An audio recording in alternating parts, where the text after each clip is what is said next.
오늘의 10분 말씀. 누가복음 6장 12절로 26절 말씀입니다. 누가복음 5장부터 예수님께서는 몇몇 제자들을 부르기 시작하셨습니다.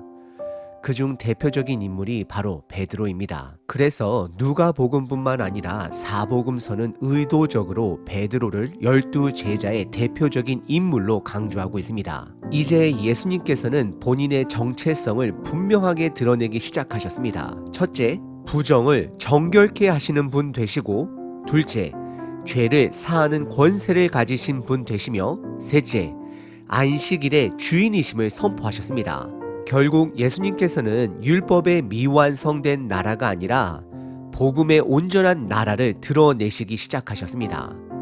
하지만 그 나라는 율법적인 사고로는 이해할 수 있는 나라가 아닙니다. 율법의 완성이자 새로운 나라입니다. 그런데 이 나라가 드러날수록 예수님을 대적하는 자들도 나타났습니다. 대표적인 인물들이 바로 바리새인들입니다. 바리새인들은 누구보다 율법을 철저히 지키는 것을 중요하게 여겼기 때문에 예수님을 안식일의 주인으로 인정하지 않았습니다. 오히려 예수님을 율법을 어긴 죄인으로 여기고 제거해야 할 대상으로 보았습니다. 그래서 누가복음은 앞으로 예수님을 향한 영적 공격이 본격적으로 시작될 것을 암시하고 있습니다. 이러한 흐름 속에서 오늘 본문을 보시면 예수님께서는 12제자를 사도로 세우시기 전에 기도하십니다. 그런데 습관에 따른 일반적인 기도가 아니라 밤을 새워 기도하셨습니다. 여러분들은 한 번이라도 밤을 새워 기도해 보신 적이 있으신가요? 저는 없습니다. 매우 간단한 기록이지만 여기서 중요한 질문을 던질 수 있습니다. 왜 예수님께서 밤새도록 기도하셨을까요? 평소 예수님은 새벽 미명에 기도하셨습니다. 그런데 이번에는 제자를 세우시기 전에 밤새 기도하셨습니다. 이것은 예수님이 무언가 부족하기 때문이 아니었습니다. 예수님께서 이 기도의 필요성을 절감하셨기 때문입니다. 결론부터 말씀드리면 예수님은 앞으로 다가올 영적 전쟁, 곧 십자가의 고난을 위해 기도하셨습니다. 그리고 이 기도는 훗날 겟세마네 동산에서 더욱 깊이 드러납니다. 지금 오늘 본문에서 드린 기도는 예수님 자신뿐만 아니라 제자들이 앞으로 감당해야 할 고난을 위해 기도하셨을 것입니다. 그래서 이어지는 본문에서 예수님을 믿기 때문에 고난받는 자들이 복되도다라고 오늘 본문에서 말씀하십니다. 결국 우리 모두는 예수님의 길을 따르는 자들입니다. 예수님께서 기도로 고난을 받아들이셨듯이 십자가의 길은 기도 없이 걸어갈 수 없는 길입니다. 그리고 그 기도는 나의 뜻을 관철하는 것이 아니라 고집하는 것이 아니라 하나님의 뜻을 구하는 과정입니다. 우리는 기도할 때 하나님께 우리의 필요를 간구하기도 하지만 더 중요한 것은 아버지의 뜻을 분별하는 것입니다. 그리고 때로는 우리가 이해할 수 없는 상황 속에서도 하나님의 주권을 신뢰하는 것입니다. 이 시점에서 우리는 한 가지를 깊이 생각해 봐야 합니다. 예수님께서 밤새 기도하시고 선택한 12제자들 중에 가룟 유다가 포함되어 있다는 사실입니다. 그렇다면 기도는 모든 일이 잘 풀리게 하는 수단이 아님을 확인할 수 있습니다. 예수님께서 밤새 기도하셨지만 결국 유다의 배신은 막지 못하셨습니다. 이것이 어찌 보면 기도의 신비다라고 말할 수 있습니다. 우리는 기도하며 제자도의 삶을 살아가야 합니다. 하지만 우리가 기대하는 방식과 다르게 상황이 펼쳐질 수도 있습니다. 기도한다라고 해서 모든 일이 우리의 뜻대로 좋은 일만 일어나는 것은 아닙니다. 그래서 기도는 하나님의 뜻을 완전히 이해하기 위한 도구가 아니라 오히려 그 뜻 안에서 우리를 붙들어주는 과정입니다. 다시 말씀드립니다. 예수님이 오늘 드리신 기도는 우리의 필요를 채우기 위한 수단의 기도가 아니라 하나님의 뜻을 알아가는 과정의 기도가 되는 것입니다. 오늘 하루도 기도로 하나님께 붙들려 살아가는 하루가 되시길 축복합니다. 오늘 본문은 산을 중심으로 산 위에서 일어난 한 사건, 산 아래에서 일어난 한 사건, 두 가지 사건으로 정리할 수 있습니다. 첫 번째 본문은 예수님께서 산 위에서 12제자를 부르시고 그들을 사도로 세우신 사건입니다. 두 번째 본문은 예수님께서 산에서 내려와 제자들을 가르치신 사건입니다. 첫 번째 본문은 예수님께서 12제자를 사도로 부르십니다. 12절서부터 16절입니다.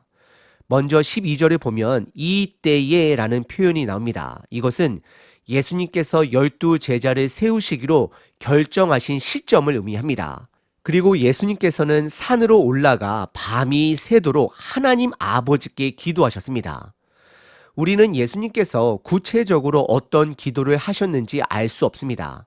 하지만 앞뒤 문맥을 살펴보면 분명한 것은 두 가지 목적이 있었을 것입니다. 첫 번째, 영적 전쟁을 준비하는 기도를 하셨을 것입니다. 앞선 누가복음 5장 끝부분에 보면 종교 지도자들이 예수님을 없애기 위해 의논하는 장면이 나옵니다. 즉, 영적 전쟁이 본격적으로 시작되려는 상황이었습니다. 두 번째는 제자들을 위한 기도였습니다. 오늘 본문에서 예수님은 복과 저주에 대해 말씀하십니다. 특히 예수님을 따르기 때문에 고난받는 자들이 복되도다라고 강조하십니다. 따라서 예수님은 제자들이 감당해야 할 고난을 위해 기도하셨을 것입니다. 그리고 13절에 보시면 날이 밝자마자 예수님께서는 많은 제자들 가운데에 12명을 선택하십니다. 당시 예수님을 따르던 사람들의 숫자는 약 100명 이상이었을 것입니다. 하지만 그 중에서 12명만 특별히 선택하여 사도라라고 부르십니다. 그렇다면 예수님께서 이 12제자를 선택한 기준이 무엇이었을까요? 첫 번째는 예수님을 따르는 자들 중에, 제자들 중에 선택하셨다라는 것입니다. 두 번째는 예수님께서 직접 선택하신 자들이 됩니다. 결국 사도직의 근거는 인간의 능력이나 자격이 아니라 예수님의 주권에 있습니다. 그러므로 오늘날 새로운 사도는 존재하지 않습니다. 사도란 예수님께서 직접 부르시고 성령님께서 임무를 부여하신 자들을 의미합니다. 예를 들어 사도행전 1장에서 성령님께서 가룟 유다를 대신하여 마띠아를 사도로 세운 것이 그 예가 됩니다.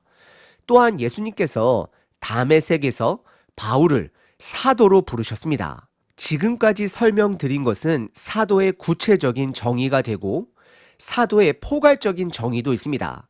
사도라는 단어 자체가 보냄을 받은 자라는 뜻이 있기 때문입니다. 예를 들어 우리가 잘 아는 사도행전에 등장하는 바나바는 안디옥 교회에서 바울과 함께 1차 선교 여행을 떠날 때 사도라 불렸습니다. 다시 한번 강조합니다. 오늘날 자신 스스로를 사도라고 부르는 자들은 100% 이단입니다. 그러나 우리는 사도적 역할을 감당해야 합니다. 다시 말씀드립니다. 더 이상 이 시대는 사도가 존재하지 않습니다. 하지만 사도적 역할을 감당해야 합니다. 하나님께서 우리 각자에게 주신 특별한 임무가 있습니다. 그것이 크던 작던 내가 그것을 발견하고 하나님의 부르심에 순종하면 비록 직책은 아닐지라도 사도가 아닐지라도 사도적 사명을 감당한다라고 말할 수 있습니다.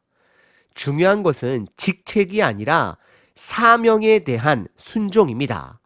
사도라는 본래의 뜻은 보냄을 받은 자입니다. 하나님께서 이 땅에 우리들을 보낸 목적을 하나님의 사명에 하나님 나라에 동참하는 자들이 결국 사도적 역할에 감당하는 자들이 되는 것입니다. 그리고 이어지는 14절서부터 16절에는 12 사도의 이름이 나열됩니다. 간단하게 읽겠습니다. 첫 번째는 시몬 베드로, 두 번째는 그의 동생 안드레, 세 번째는 세베대의 아들 야고보, 네 번째는 야고보의 동생 요한, 다섯 번째는 빌립, 여섯 번째는 나다니엘이라 불리기도 하는 바돌로메, 일곱 번째는 세리 출신 레위인 마태, 여덟 번째는 의심 많은 도마, 아홉 번째는 알페오의 아들 야고보, 열 번째는 열심당원인 시몬, 11번째는 야고보의 아들 유다, 마지막 12번째는 우리가 잘 아는 가론 유다입니다. 흥미로운 점은 모든 복음서에서 베드로가 가장 먼저 등장하고 가론 유다가 가장 마지막에 나온다라는 것입니다. 이는 서열을 의미하는 것이 아닙니다. 베드로가 다른 제자들의 대표성을 가진 인물이었기 때문입니다. 반면 가론 유다는 항상 마지막에 기록됩니다. 이것은 진짜와 가짜가 공존할 수 있음을 보여줍니다. 예수님의 부르심을 받았다라고 해서 모두가 참된 제자가 되는 것은 아닙니다. 끝까지 복음의 삶을 살아내는 자가 참된 제자입니다. 여기서 한 가지 질문이 생깁니다. 왜 예수님은 가론 유다를 선택하셨을까요? 이 질문은 다음 기회에 깊이 다루도록 하겠습니다. 하지만 분명한 것은 하나님의 주권 속에서 이루어진 일이라는 것입니다. 두 번째 본문은 산에서 내려와 예수님께서 제자들에게 가르치십니다. 17절서부터 26절입니다. 17절에 보면 예수님과 12 사도는 산에서 내려와 많은 사람들에게 가르치시기 시작합니다. 그리고 예수님께서는 두 가지 사역에 집중하셨습니다. 첫 번째는 말씀을 가르치십니다. 두 번째는 치유 사역입니다. 예수님께 몰려든 사람들은 유대와 예루살렘뿐만 아니라 이방 지역인 두로와 시돈에서도 왔습니다. 이것은 예수님의 나라가, 하나님의 나라가 유대인뿐만 아니라 모든 이방인들에게도 열려 있음을 의미합니다. 18절에 보면 귀신 들린 자들이 예수님께 나와 고침받습니다. 오늘날 우리가 살고 있는 이 땅에는 예수님 당시처럼 귀신 들린 자들을 쉽게 볼 수는 없지만 핵심은 동일합니다. 즉 사탄으로부터 매임을 받은 자들, 세상의 가치에 중독된 자들을 예수님께서 자유케 하신다라는 것입니다. 그리고 이어지는 20절서부터 23절에서는 네 가지 복을, 그리고 24절서부터 26절에서는 네 가지 저주를 말씀하십니다. 먼저 네 가지 복을 살펴보면 첫 번째, 가난한 자가 복이 있습니다. 왜냐하면 하나님의 나라가 그들의 것이기 때문이다라고 말씀하십니다. 두 번째 복은 지금 줄인 자, 배고픈 자가 복이 있다 말씀하십니다.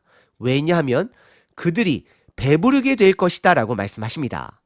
세 번째 복은 지금 우는 자가 복이 있다 말씀하십니다. 왜냐하면 너희가 웃게 될 것이기 때문이다 라고 말씀하십니다. 마지막 네 번째 복은 예수님 때문에 미움을 받는 자가 복이 있다 말씀하십니다. 왜냐하면 하늘에서 큰 상이 있기 때문입니다. 우리는 이 가르침이 마태복음 5장에서 예수님께서 산 위에서 말씀하신 8가지 복 중 일부와 유사하다라는 것을 확인할 수 있습니다. 누가복음 6장의 말씀은 예수님께서 산에서 내려오신 후 다시 한번 반복하여 제자들에게 가르치신 내용입니다. 그리고 예수님께서 제자들을 위해 밤새 기도하신 이유가 바로 이것입니다. 예수님을 따르는 길에는 고난이 따르기 때문입니다.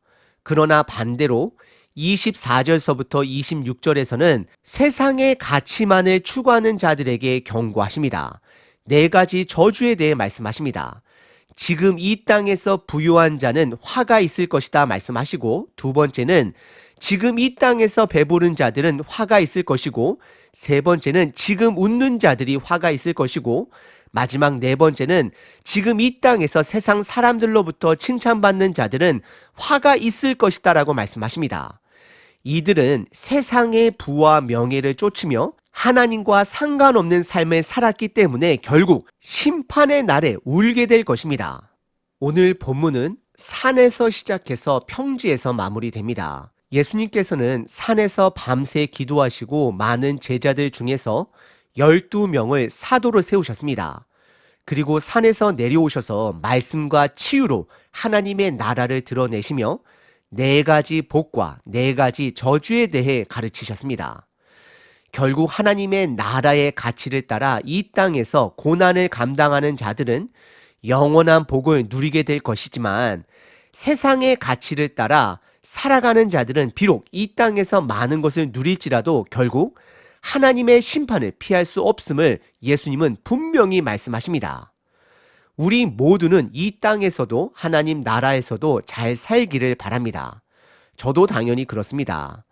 하지만 성경을 읽으면 읽을수록 깨닫게 되는 것은 예수님을 진정으로 따른다면 이 땅에서의 고난은 피할 수 없는 필연적인 과정이 있다라는 사실입니다. 그래서 예수님께서는 그러한 자들이 복되도다라고 말씀하십니다. 우리는 기도 없이 하나님의 도움 없이 이러한 삶을 살아낼 수 없습니다. 그래서 오늘 예수님이 밤새 기도하신 것처럼 우리가 기도가 필요합니다. 그러나 그 기도는 단순히 내 뜻을 이루기 위한 도구가 아니라 하나님과 함께 그분의 기쁨과 고난에 참여하는 과정임을 기억해야 합니다. 오늘 본문에서 예수님은 그 길을 친히 걸어가시며 제자들에게 직접 보여주셨습니다. 여러분의 삶 속에는 예수님을 믿기 때문에 받는 고난이 있으십니까? 그렇다면 예수님께서 말씀하신 복이 여러분의 삶 가운데에 임하고 있는 것입니다. 오늘도 기도로 하나님의 나라의 길을 함께 걸어가길 바랍니다. 로마서 8장 17절 자녀이면 또한 상속자 곧 하나님의 상속자요 그리스도와 함께한 상속자니 우리가 그와 함께한 영광을 받기 위하여 고난도 함께 받아야 할 것이니라. 사랑하는 하나님, 예수님께서 기도로 시작하셨듯이 우리도 기도로 하루를 시작하길 원합니다. 우리의 생각과 뜻이 아니라 하나님의 뜻을 구하며 주님 안에서 살아가게 하소서. 예수님을 따르는 길이 때로는 어렵고 고난이 따르지만 그 길이 참된 복임을 믿습니다. 하나님 나라의 가치를 붙들고 주어진 자리에서 주님을 의지하며 살아가게 하소서. 오늘도 우리의 걸음을 인도하시고 기도 가운데에 함께하여 주옵소서. 주님을 신뢰합니다. 예수님의 이름으로 기도드립니다. 아멘. 항상 기뻐하라. 쉬지 말고 기도하라. 범사에 감사하라.